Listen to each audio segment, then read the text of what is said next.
So what explains the tsunami that took place in Gujarat today? Joining me now, Pradeep Gupta, Axis My India, ace pollster, reason to smile, got all his numbers right today. Well done, Pradeep. Fantastic day. We'll come to you in a moment. Raj Chengappa, editorial director, India Today. Appreciate your joining us, Raj. Also joining us, Sanjay Singh, Aam Aadmi Party MP, joining us from Gujarat. Yamal Vyas, BJP spokesperson. Sanjay Singh, quick response आपका मैं लूंगा क्योंकि आम आदमी party का performance जैसे रहा है, ओनली 5 सीट्स, इतने शोर के बाद केवल 5 सीटें, 13% वोट। किस तरह से देखते हैं आप संजय सिंह? क्या आप मानते हैं कि आपकी आवाज ज्यादा रही, जमीनी हकीकत कुछ और थी?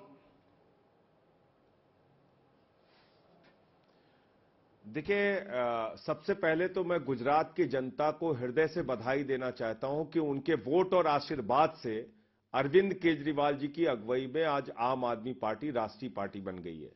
और दूसरी बात यह है कि भारत की 10 वर्षों में सबसे तेजी से बढ़ने वाली पार्टी आम आदमी पार्टी है। एक राज्य में अगर हमको 41 लाख वोट मिल रहा है, 13% वोट मिल रहा है, जो बीजेपी का गढ़ माना जाता है, प्रयोगशाला मानी जाती है, मोदी अमित शाह का किला माना जाता है, वहां हमारी एंट्री हुई है। यह हमारे लिए बहुत बड़ी उपलब्धि है। नहीं, पर ये चुनाव नहीं, बट संजय सिंह प्रॉब्लम नहीं, संजय सिंह आप नेशनल पार्टी नहीं, पर इतने दिनों से अरविंद केजरीवाल जी और आम आदमी पार्टी कह रहे थे हम गुजरात जीतेंगे। क्या कहीं ना कहीं ये केवल आपके वर्कर्स को उत्साहित करने के लिए था? असलियत आप चुनाव हारने के लिए चुनाव लड़ता है? नहीं, कोई चुनाव नहीं। हमने मेहनत की, हमने पूरी ताकत लगाई, लेकिन जनता का लोकतंत्र में जो जनादेश आता है उसका स्वागत करना चाहिए, सिर झुका के नमन करना चाहिए उसको। इसमें अगर हम चुनाव लड़ रहे हैं तो क्या हम हारने के लिए चुनाव लड़ेंगे, या चुनाव के समय में ये कहेंगे कि नहीं हम गुजरात हारने के लिए चुनाव लड़ रहे हैं?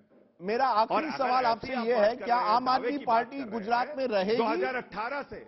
नहीं, बट मैं आपसे एक आखिरी सवाल पूछता हूं, क्या आप हारने के बाद भी रहेंगे जमीन पर, या आप वापस दिल्ली आएंगे? बिल्कुल रहेगी, और मजबूती से रहेगी, मजबूती से रहेगी। और हम उम्मीद करते हैं 2027 में हमारी और अच्छे ढंग से हमारे कार्यकर्ता और मजबूती से जुटेंगे, और ताकत से हम लोग जुटेंगे। दावे तो 11 गलत हुए अमित शाह जी के 2018 से लेकर अब तक अलग अलग चुनावों में। प्रधानमंत्री नरेंद्र मोदी जी के नेतृत्व में आंध्र प्रदेश का चुनाव लड़ी भारतीय जनता पार्टी, 173 सीटों में सब पे जमानत जब्त हुई, 0.8% वोट आया बीजेपी का, दुनिया की सबसे बड़ी पार्टी का। तो मैं समझता हूं अगर अरविंद केजरीवाल की अगुवाई में हम लोग लड़े और 41 लाख वोट मिला और 13% वोट मिला, तो ये कोई रोने का और सीना पीटने का कारण नहीं है, ये हमारे लिए उत्साह का कारण है। Okay, Sanjay Singh, appreciate your joining us.